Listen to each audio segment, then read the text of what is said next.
दोस्तों स्वागत है आप सभी का आपके अपने YouTube channel Shyam class study में। आज की इस वीडियो में उत्तर प्रदेश पुलिस भर्ती परीक्षा 2023 में पूछे जाने वाले जीके जीएस के 37 अति महत्वपूर्ण प्रश्न लेकर के आया हूं, जो आने वाले यूपी पुलिस परीक्षा के लिए अत्यंत महत्वपूर्ण प्रश्न है। अगर आप लोग दिन रात मेहनत करके अपने एग्जाम यूपी पुलिस की आप तैयारी कर रहे हैं तो आप सभी लोग हमारे इस प्रैक्टिस सेट में कितने प्रश्न सही कर पाते हैं, ये आपको आज बताना है।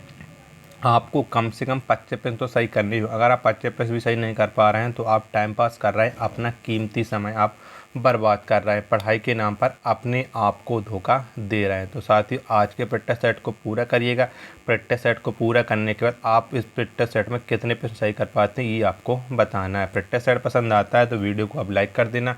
चैनल को आपने अभी तक सब्सक्राइब नहीं किया तो चैनल को आप ज़रूर सब्सक्राइब कर लीजिएगा, और इस वीडियो को आप अपने सभी छोटे भाइयों बहनों के पास ज़रूर शेयर कर देना, जिससे वो भी लोग इस प्रैक्टिस सेट को लगाएं और उन लोगों को भी अपनी तैयारी का पता लग जाए कि उनकी तैयारी यूपी पुलिस परीक्षा 2023 के लिए कितनी हुई है। इससे पहले मैं जीके जीएस के 240 प्रैक्टिस सेट अपलोड कर चुका हूँ। अगर आपने वो अभी तक नहीं देखे हैं तो प्लेलिस्ट में सारे प्रैक्टिस सेट आपको मिल जाएंगे, वहाँ से जाकर के आप लगा सकते हैं। तो चलिए शुरू करते हैं आज का अपना जीके जीएस का practice set number 240 special for UP police exam 2023। तो पहला क्वेश्चन है आपके सामने कि राष्ट्रीय राजमार्ग की व्यवस्था की जिम्मेदारी किसकी होती है। तो किसकी होती है राष्ट्रीय राजमार्ग व्यवस्था की जिम्मेदारी? तो ये जिम्मेदारी होती है केंद्र सरकार की। किसकी? केंद्र सरकार की राष्ट्रीय राजमार्ग व्यवस्था की जिम्मेदारी होती है। ऑप्शन नंबर ए इसका राइट आंसर हो जाएगा। तानसेन किसके दरबार के राज कवि थे? तो ये किसके दरबार के राज कवि थे तानसेन? तो तानसेन थे अकबर के। किसके? तानसेन अकबर के दरबार के राज कवि थे। ऑप्शन नंबर सी इसका राइट आंसर हो जाएगा। अगला प्रश्न है आपके सामने कि विषाणु में कौन सा प्रोटीन होता है? तो कौन सा प्रोटीन होता है विषाणु में? तो विषाणु में होता है लाइकोप्रोटीन। कौन सा? लाइकोप्रोटीन होता है विषाणु में। ऑप्शन नंबर सी इसका राइट आंसर हो जाएगा। ड्रिबल शब्द का संबंध किस खेल से है? तो किस खेल से है ड्रिबल शब्द का संबंध? तो इसका संबंध है फुटबॉल से। किससे? फुटबॉल से है। ऑप्शन नंबर ए इसका राइट आंसर हो जाएगा। अगला प्रश्न है आपके सामने खजुराहो के मंदिरों का निर्माण किसने करवाया था? तो किसने करवाया था खजुराहो के मंदिरों का निर्माण?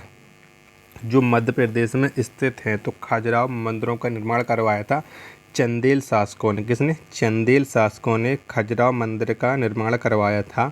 ऑप्शन नंबर सी इसका राइट आंसर हो जाएगा।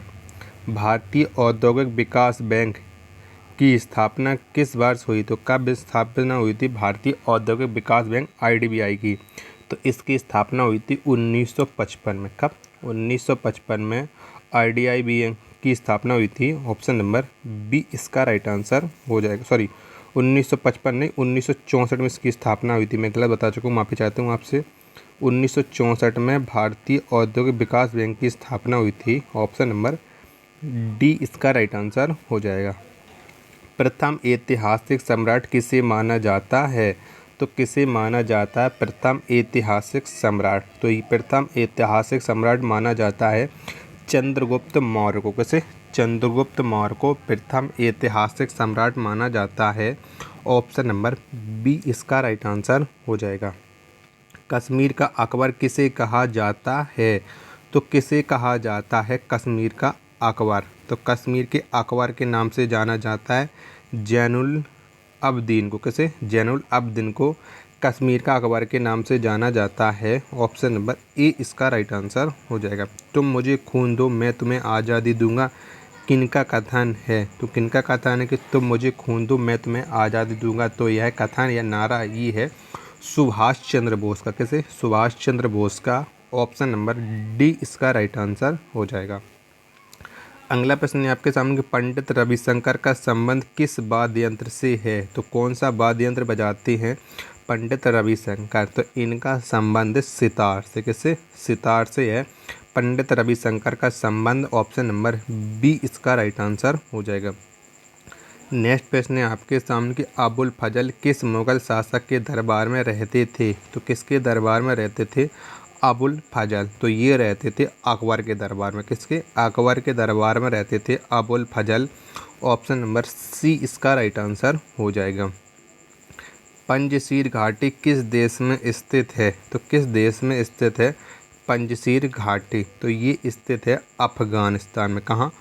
अफगानिस्तान में स्थित है पंजशीर घाटी। ऑप्शन नंबर डी इसका राइट आंसर हो जाएगा।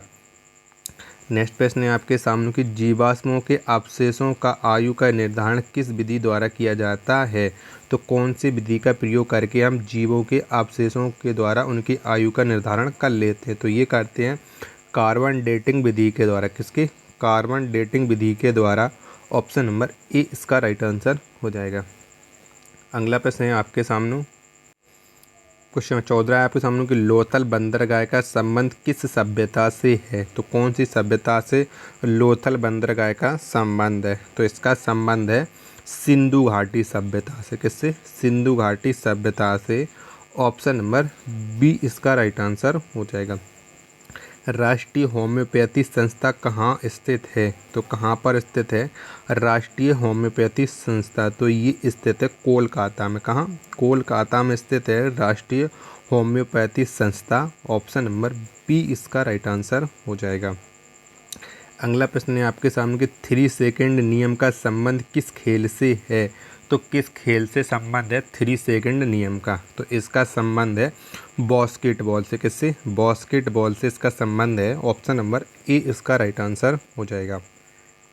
अगला प्रश्न है आपके सामने कि जीवन बीमा निगम की स्थापना किस वर्ष हुई? तो कब हुई थी LIC की स्थापना? तो इसकी स्थापना हुई थी 1956 में। कब? 1956 में LIC की स्थापना हुई थी। ऑप्शन नंबर बी इसका राइट आंसर हो जाएगा। ग्रैमी अवार्ड किस क्षेत्र में दिया जाता है? तो कौन से क्षेत्र में दिया जाता है ग्रैमी अवार्ड? तो ग्रैमी अवार्ड दिया जाता है संगीत के क्षेत्र में। किसके? संगीत के क्षेत्र में ग्रैमी अवार्ड दिया जाता है। ऑप्शन नंबर सी इसका राइट आंसर हो जाएगा। अगला प्रश्न है आपके सामने कि भारत में डाक सेवा की शुरुआत किस वर्ष से हुई? तो कब हुई थी भारत में डाक सेवा की शुरुआत? तो इसकी शुरुआत हुई थी 1960 में। कब? 1960 में भारत में डाक सेवा की शुरुआत। ऑप्शन नंबर बी इसका राइट आंसर हो जाएगा। UNO की संस्था यूनिसेफ का संबंध किससे है? तो किससे है यूनिसेफ का संबंध? तो यूनिसेफ का संबंध है बच्चों से। किससे? बच्चों से संबंध है यूनिसेफ का। ऑप्शन नंबर ए इसका राइट आंसर हो जाएगा। डाउन सिंड्रोम से पीड़ित व्यक्ति में कितने गुणसूत्र होते हैं? तो कितने गुणसूत्र होते हैं डाउन सिंड्रोम से पीड़ित व्यक्ति में? तो इसमें गुणसूत्र होते हैं 47। किसमें? 47 होते हैं। ऑप्शन नंबर सी इसका राइट आंसर हो जाएगा। अगला प्रश्न है आपके सामने कि उत्तरी ध्रुव पर झंडा फहराने वाली पहली महिला कौन थी? तो कौन थी उत्तरी ध्रुव पर झंडा फहराने वाली यानी तिरंगा झंडा फहराने वाली पहली महिला? तो ये थी प्रीति सेन गुप्ता। कौन? प्रीति सेन गुप्ता ने सबसे पहले उत्तरी ध्रुव पर अपना तिरंगा झंडा फहराया था। ऑप्शन नंबर ए इसका राइट आंसर हो जाएगा। मुक्ति बोध के नाम से कौन जाने जाते हैं? तो कौन जाने जाते हैं मुक्ति बोध के नाम से? तो ये जाने जाते हैं गजानन माधव। कौन? गजानन माधव मुक्ति बोध के नाम से। ऑप्शन नंबर बी इसका राइट आंसर हो जाएगा। अगला प्रश्न है आपके सामने कि भारतीय प्रतिभूति एवं विनियमन बोर्ड सेबी की स्थापना किस वर्ष हुई? तो कब हुई थी सेबी की स्थापना? तो सेबी की स्थापना हुई थी 1988 में। कब? 1988 में सेबी की स्थापना हुई। ऑप्शन नंबर डी इसका राइट आंसर हो जाएगा। अगला प्रश्न है आपके सामने कि लोक हितवादी के रूप में किसे जाना जाता है? तो किसे जाना जाता है लोक हितवादी के रूप में? तो ये जाना जाता है गोपाल हरि देशमुख को। किसे? गोपाल हरि देशमुख को लोक हितवादी के नाम से जाना जाता है। ऑप्शन नंबर बी इसका राइट आंसर हो जाएगा। अरावली की पहाड़ियाँ कहाँ स्थित हैं? तो कहाँ पर स्थित हैं अरावली की पहाड़ियाँ? तो ये स्थित हैं राजस्थान में। कहाँ? राजस्थान में स्थित हैं अरावली की पहाड़ियाँ। ऑप्शन नंबर सी इसका राइट आंसर हो जाएगा। अगला प्रश्न है आपके सामने कि डिंडवाना झील कहाँ स्थित है? तो कहाँ पर स्थित है डिंडवाना झील? तो डिंडवाना झील स्थित है राजस्थान राज्य में। कहाँ? राजस्थान में स्थित है डिंडवाना झील। ऑप्शन नंबर डी इसका राइट आंसर हो जाएगा। अगला प्रश्न है आपके सामने कि प्रथम ओलंपिक पदक विजेता भारतीय खिलाड़ी कौन है। तो कौन है प्रथम ओलंपिक पदक विजेता भारतीय खिलाड़ी? तो ये हैं के.डी. जादव। कौन? के.डी. जादव हैं प्रथम ओलंपिक पदक विजेता खिलाड़ी। ऑप्शन नंबर ए इसका राइट आंसर हो जाएगा। एक नॉटिकल मील कितने किलोमीटर के बराबर होता है? तो ये कितने किलोमीटर के बराबर होता है? एक नॉटिकल मील तो ये बराबर होता है 1.85 किलोमीटर यानी 1852 मीटर। ऑप्शन नंबर सी इसका राइट आंसर हो जाएगा। अगला प्रश्न है आपके सामने कि अंतर्राष्ट्रीय न्यायालय की स्थापना किस वर्ष हुई? तो किस वर्ष हुई थी अंतर्राष्ट्रीय न्यायालय की स्थापना जो द हेग नीदरलैंड में स्थित है? तो इसकी स्थापना हुई थी 3 अप्रैल 1946 में। कब? 3 अप्रैल 1946 में अंतर्राष्ट्रीय न्यायालय की स्थापना। ऑप्शन नंबर ए इसका राइट आंसर हो जाएगा।